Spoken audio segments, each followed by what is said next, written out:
Chris Griffin has gone through more transformations than a shapeshifter at a costume party. And his romantic life? Let's just say it's been a beautiful mess. While some of his relationships seemed promising, most have been either laughably short-lived, tragically misguided, or just flat-out weird. Chris has a tendency to dive in headfirst, heart wide open, but somehow always ends up either way too invested or completely taken advantage of. But don't get it twisted.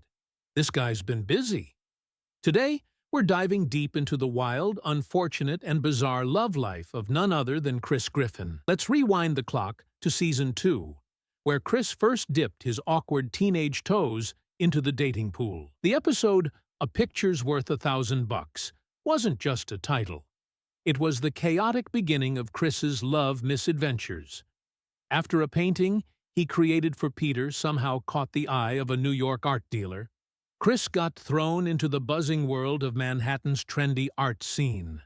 Please don't forget to like, subscribe, comment, and share, as it will encourage me to make more videos like this. Now, in the care of his flamboyant new manager Antonio, Chris is transformed into the next big thing, becoming the toast of the town and even catching the attention of supermodel Kate Moss. Sounds dreamy, right? Except, not quite. Kate, who probably weighs less than Chris's oversized headphones, is so fragile that she keeps getting literally blown out of windows and falling through floor cracks. Yup, she's like a leaf in a windstorm. Even though online dating could have expanded his options, that's not Chris's jam. Our boy prefers to keep a low profile online, probably to avoid the wrath of Meg's Tumblr fandom or Herbert's surveillance. But if you're more internet-savvy than Chris, you can protect your digital life with our sponsor, NordVPN. Cue standard but smooth VPN plug here with humor. Anyway, back to Chris's heartbreak carousel. Season 3 rolls in, and things somehow get more chaotic. In the witness protection episode, "To Love and Die in Dixie," Chris sees something he really shouldn't have: an armed robbery. To keep him safe, the Griffins relocate to the Deep South where Chris meets Sam, who he thinks is just a cool new guy. But plot twist, Sam's a girl. And Chris? He's immediately smitten.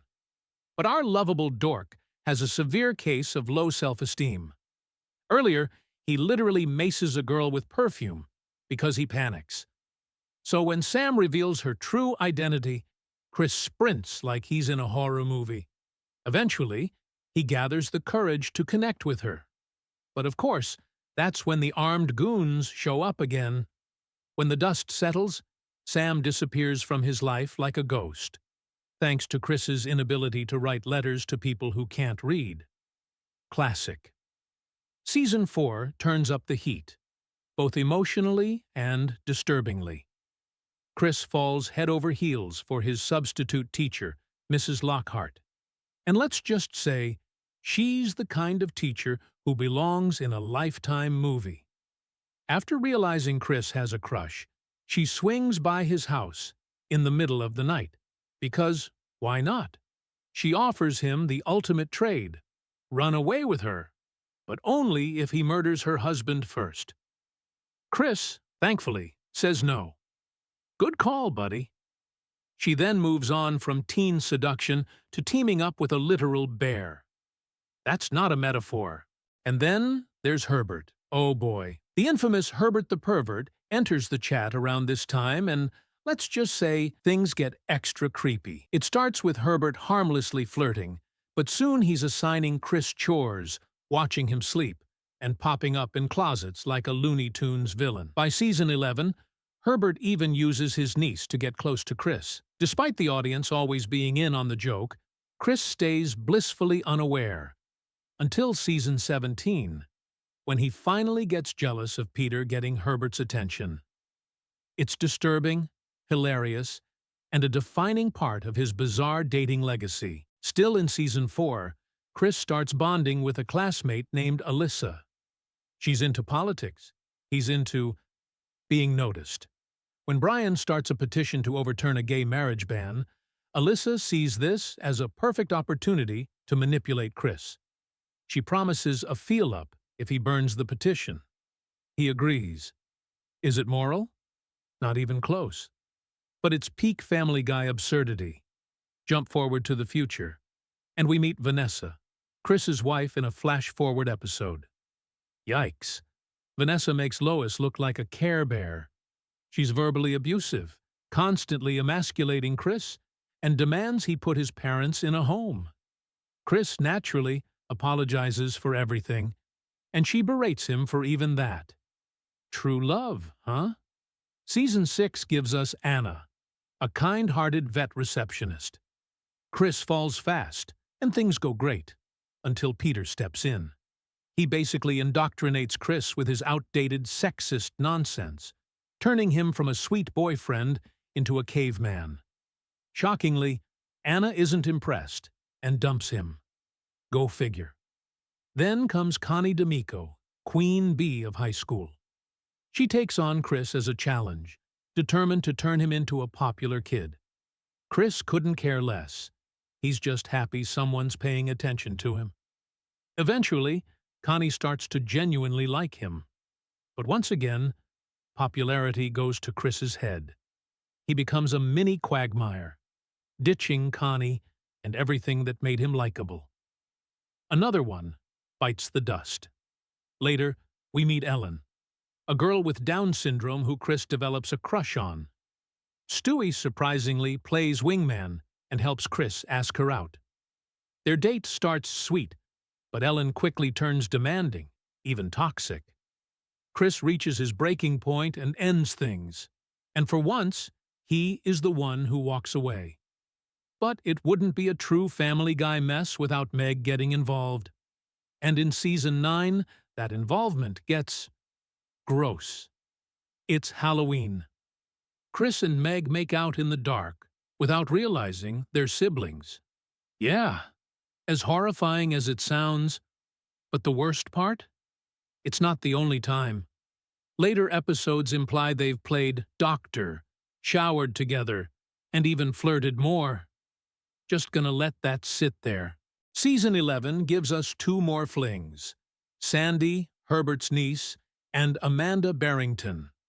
Both relationships are forgettable. Sandy's just passing through, and Amanda's a one-episode upper-crust snob. Later in the season, Chris dates Pam, Jerome's daughter. But instead of Chris bonding with Jerome, Peter steps in and ruins everything. A real missed opportunity for character growth there. Then comes Heather, not a girl, but a doll. Yes, a Frankenstein-esque mannequin Chris creates from stolen objects. It's equal parts creepy and touching. He treats her better than most real people. But when Lois gets jealous, she stabs the doll in the woods. Like it's Chucky. Therapy? ? Definitely. In later seasons, Chris experiments more. There's Lindsay, who he only dates because she looks like Lois. Yes, that Lois. It doesn't go well. She cheats, he stays, until he finally realizes the mistake. Then comes Taylor Swift. Yes, the Taylor Swift. She agrees to go to prom with Chris, but writes a breakup song about him before the punch bowl's even spiked. Chris dumps her, so her career won't tank due to singing happy songs. That's actually noble? Then there's Isabella, a single mom Chris meets at a water park. He doesn't care that she has kids. He likes her for her. When she's deported, he steps up and cares for her sons like a champ. They even go to Mexico to reunite the family. Chris ends up attacked by wolves protecting them, literal wolves, but ultimately realizes he's not ready to be a dad. Respect. Finally, we reach Season 20, and a mysterious girl named Jennifer. We never see her, but Chris insists she's sweet and real. Peter, in classic Peter fashion, doesn't believe him. So he drags Chris to Canada to expose the lie. Chris pretends he made her up, but secretly texts Jennifer to explain everything. She responds immediately, understanding his dilemma. Honestly, She might be the most grounded girlfriend he's had. The season closes with Heather, a real girl this time. Chris auditions for Romeo in the school play, hoping to kiss her on stage. But Stewie's intense method acting coaching freaks her out, and she quits.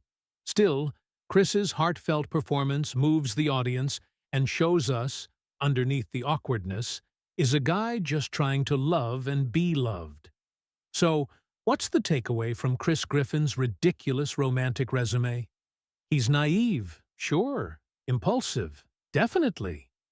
But at the core of it all is a guy with a heart too big for the animated world around him. He falls hard, gets hurt, but always dusts himself off and tries again. You got to admire the guy for that. Please don't forget to like, subscribe, comment, and share, as it will encourage me to make more videos like this. What was your favorite Chris Griffin relationship? Drop it in the comments. We're the screen addicts, addicted to the screen as much as you.